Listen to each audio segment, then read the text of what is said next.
अस्सलाम वालेकुम। मैं हूं आपका होस्ट नवीद इकबाल और आप देख रहे हैं मेरा फेसबुक और यूट्यूब चैनल। आपसे गुजारिश है कि काइंडली चैनल को लाइक सब्सक्राइब करें। रिक्वेस्ट है आपसे। मैं आज के अपने वीलॉग का जो आगाज़ है वो कुछ चंद मज़ाहिया ख़बरों से करना चाहूँगा, जिसमें से पहली एक ये है कि पिछले दिनों वो फ़ारूक सत्तार साहब फरमा रहे थे कि डॉलर की परवाज़ रोकने के लिए एम क्यू एम को लाना ज़रूरी होगा। अब मेरे ख्याल में इससे बड़ा लतीफ़ा तो और कुछ हो नहीं सकता। अच्छा, दूसरा इसके अंदर मुसद्दिक मलिक साहब क्या फरमाते हैं, वो भी ज़रा गौर फरमाएं। मुसद्दिक मलिक साहब कहते हैं कि वकील के कैलिब्री फॉन्ट इस्तेमाल करने पर बाप के सामने रात 2 बजे जवान बच्ची को हथकड़ी लगाकर घसीट के ले गए। ये थी रियासत मदीना। मुसद्दिक मलिक साहब, जो उम्र आपकी है ना, जिस एज पे आप हैं, मेरे ख्याल में उस एज में भी आपका बच्ची को जो है वो बच्ची कहना नहीं बनता, स्पेशली जवान बच्ची।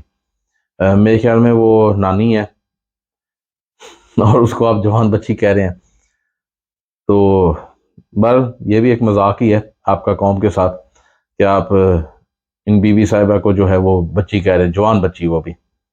चलें फिर। हिना परवेज भट्ट साहिबा फरमाती हैं, हमारा वोट बैंक ना सिर्फ कायम बल्कि पहले से कई गुना बढ़ चुका।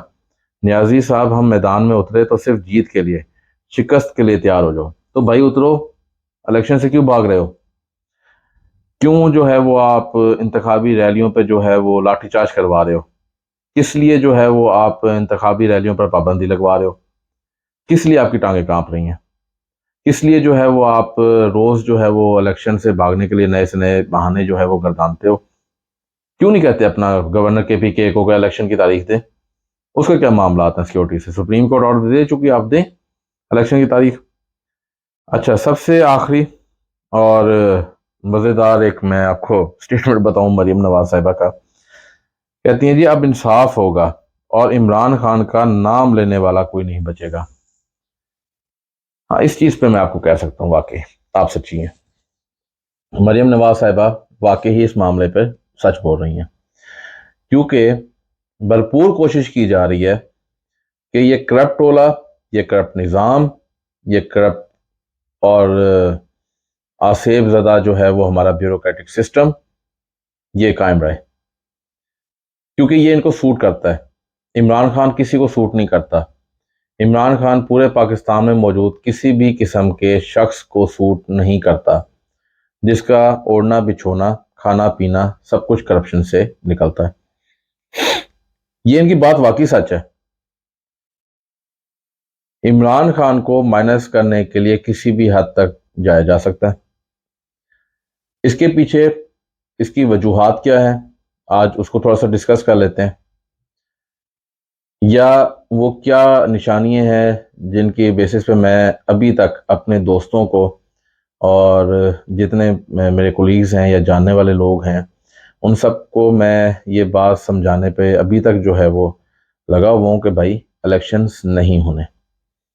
एक पिछले दिनों हमारे बहुत प्यारे दोस्त की तरफ से एक लाइन कोट की गई और वो लाइन मैं आपको अभी आपके सामने मैं कोट अनकोट मैं आपको बता देता हूँ तर्जमे के साथ।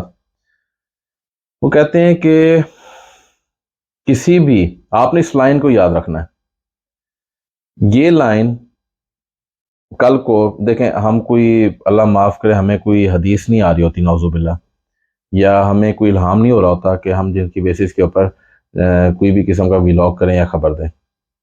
ऑब्वियसली ऑब्जर्वेशन है और ऑब्जर्वेशन गलत या सही भी हो सकती है, लेकिन मेरी 99% ऑब्जर्वेशन और मेरे एनालिसिस ये हैं कि इलेक्शन रोकने के लिए हर हद तक जाया जाएगा। उस हद का तयन करने के लिए मैं एक लाइन अपने दोस्तों की नज़र करना चाहूँगा। इस लाइन को याद रखिएगा, ये वक्त आने पर बवक्त ज़रूरत काम आएगी। एक साहब फरमाते हैं कि मैंने सुप्रीम कोर्ट ऑफ पाकिस्तान के 100 मोटो केस के फैसले से यह अखज़ किया है कि कोई भी आईनी अहदेदार अगर किसी भी नागुज़ीर वजूहात की बिना पर आइन से इनहराफ करता है तो वो सजा का मुस्तहिक नहीं है। आपने ये चंद लाइंस याद रखनी है। बादल ना ख्वास्ता अगर इलेक्शंस ना हुए तो ये लाइंस मेरे ख्याल में आपको ये तमाम सिनेरियो समझने में मदद देंगी। इस लाइन के ऊपर एक मजीद व्लॉग भी किया जाएगा और इस लाइन के ऊपर हम इसको डिटेल डिस्कस करेंगे। इसके ऊपर इमरान खान साहब क्यों इलेक्शन से भागा जा रहा है, सबको पता है। इलेक्शन में सिंपल मेजॉरिटी इमरान खान साहब की तो कंफर्म है। 2/3 को तो चले अभी आप छोड़ दें, रिगिंग कर ली जाए, जो कुछ मर्जी मैनेज कर लिया जाए, 2/3 मेजॉरिटी जो है इमरान खान साहब की कंफर्म है। इमरान खान साहब अगर आज घुटने टेक देते हैं और ताकतवरों को कहते हैं कि ठीक है मैं आपके तमाम मुतालबात मानने को तैयार हूं, तो मेरे ख्याल में इमरान खान ही फर्स्ट चॉइस है उनकी। लेकिन उसी निज़ाम में मौजूद कुछ लोगों की फर्स्ट प्रेफरेंस मरीम नवाज या बिलावल भुट्टो जरदारी भी हैं और ये कन्फ्यूजन भी चल रही है इस टाइम जो है वो आने वाले दौर में या आने वाले वक्त में पाकिस्तान का हाकिम या हुक्मरान कौन रहेगा। इन तमाम कन्फ्यूजन्स के चलते आपको कभी इमरान खान का पलड़ा भारी दिखाई देगा और कभी जो है वो आपको पीडीएम जमातों का पलड़ा भारी दिखाई देगा। यहाँ पे सवाल ये पैदा होता है कि इस सियासी कशमकश में नुकसान आप किसका कर रहे हैं। इस तमाम सियासी कशमकश के अंदर नुकसान जो है वो टोटली तौर पर पाकिस्तान की आम आवाम का हो रहा है।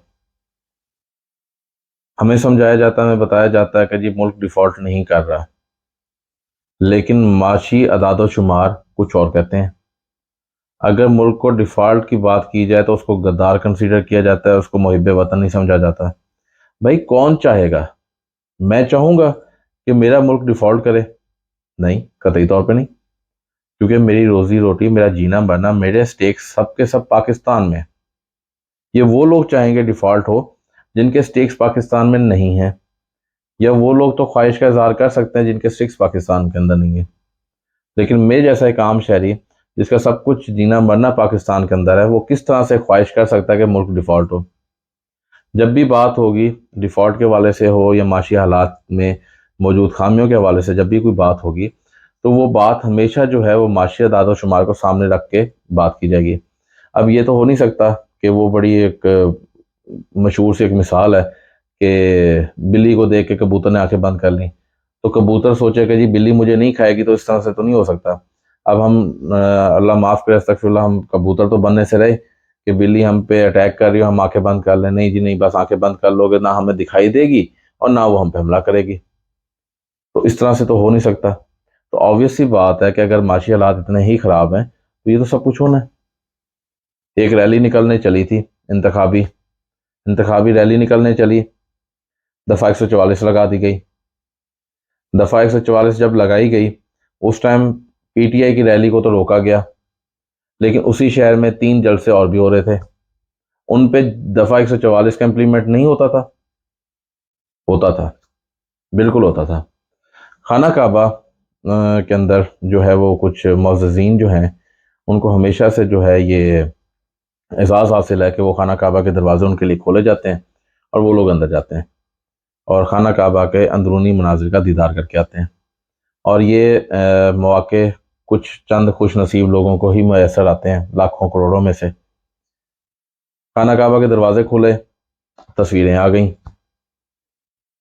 ठीक 1-1.5 महीने बाद मोहसिन नकवी साहब जो हैं वो पंजाब के वज़ीर आला बने, तो उसके बाद उनकी भी तस्वीर आ गई। तो बताना मकसूद ये था कि हमारी फैमिली के साथ जो शख्स घूम रहा है उसके ऊपर वो कितना हमारा ख़ास होगा, और उस पर एतराज़ करना जो है वो मौत को दावत देना है। चलें, हम उस पर बात नहीं करते। चीज़ ये है, बात सिर्फ इतनी सी है, हमें आज भी अपनी अफवाज ही अजीज़ हैं। हमारे लिए सबसे मोतबर इस वक्त, मेरे जैसे शख्स के लिए इस टाइम सबसे मोतबर मेरा आर्मी चीफ है।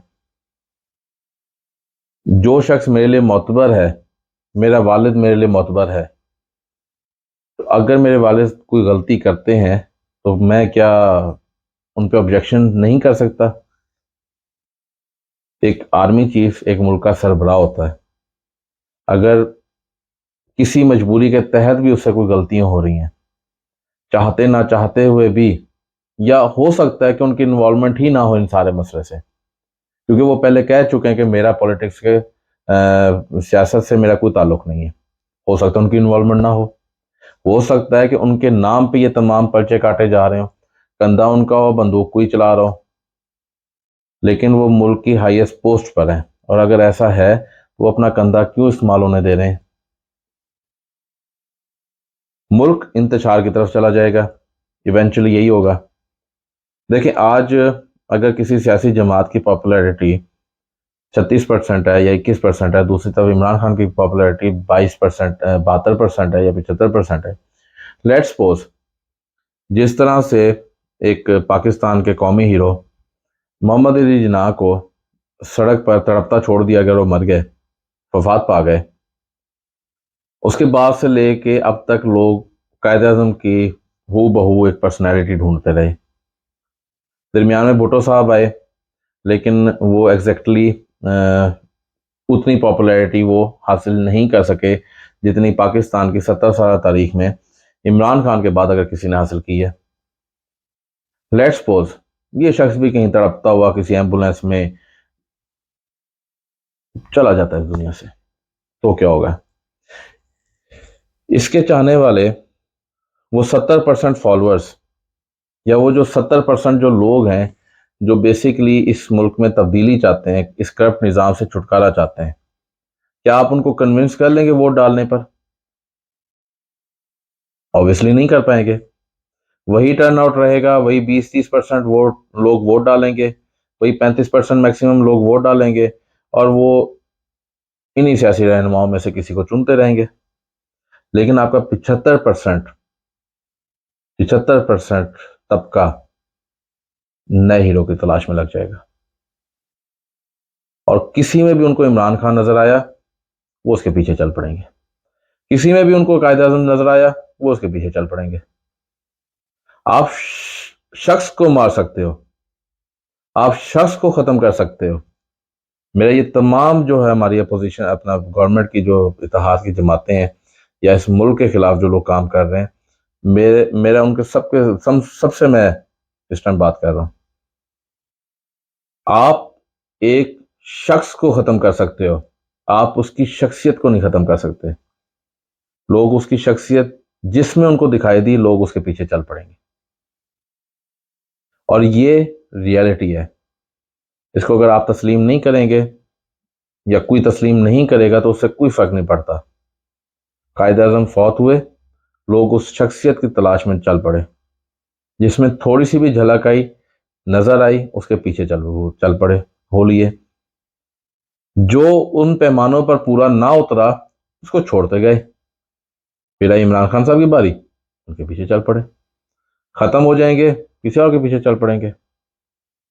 लेकिन एक शख्स के साथ, एक इदारे के साथ, एक निज़ाम के साथ लोगों के दिल में जो नफरत पैदा होती जा रही है, वो नफरत कभी खत्म नहीं होगी। जरूरत इस वक्त नफरत को खत्म करने की है। अगर इमरान खान करप्ट है, अगर इमरान खान गद्दार है, अगर इमरान खान मुल्क दुश्मन है, खुल के आए, बयान करें, मैं, ये सारी अवाम आपके साथ खड़ी होगी। लेकिन अगर जाती पसंद नापसंद का मसला है तो ये अवाम कभी भी नहीं सुनेगी। मैं फिर कह रहा हूं, शख्स खत्म कर सकते हो, शख्सियत खत्म नहीं की जा सकती। आप अमल को नहीं रोक सकते। अगर ये कौम की बेशक 5% आबादी भी अगर एक सिस्टम पे चल पड़ी और वो एक प्रॉपर सिस्टम चाहती है, अगर वो एक प्रॉपर निज़ाम चाहती है, तो आप उसके उस चाहत को नहीं खत्म कर सकते। चाहे आप रैलियों पर डंडे बरसाएं, चाहे आप लोगों को मारें, चाहे मर जाएं तशद्दुद से, जो भी व्हाट्सएवर, आप जो तब्दीली आ चुकी है उस तब्दीली को आप नहीं खत्म कर सकते। हाँ, ये सब कुछ होने से देखें, कल की रैली में चाहे किसी का कोई कसूर था नहीं था, स्टैब्लिशमेंट का कोई किरदार था या नहीं था, अभी उसको 1 मिनट के लिए साइड पर रख देते हैं। लेकिन जो कुछ हुआ अचानक से हुआ, उसमें लोग मौलूद इल्ज़ाम इदारे को उठा रहे हैं। और मेरे ख्याल में अपने इदारे के बारे में इस तरह की बातें होना ये गलत है। इदारा हमारे लिए कल भी मुकद्दम था, इदारा हमारे लिए आज मुकद्दम है, लेकिन इन चीज़ों से हर आम पाकिस्तानी को आज तकलीफ़ है और वो इस टाइम तज़ब्बुब का शिकार है। पाकिस्तान जिंदाबाद, पाक फौज जिंदाबाद। अल्लाह हाफ़िज़।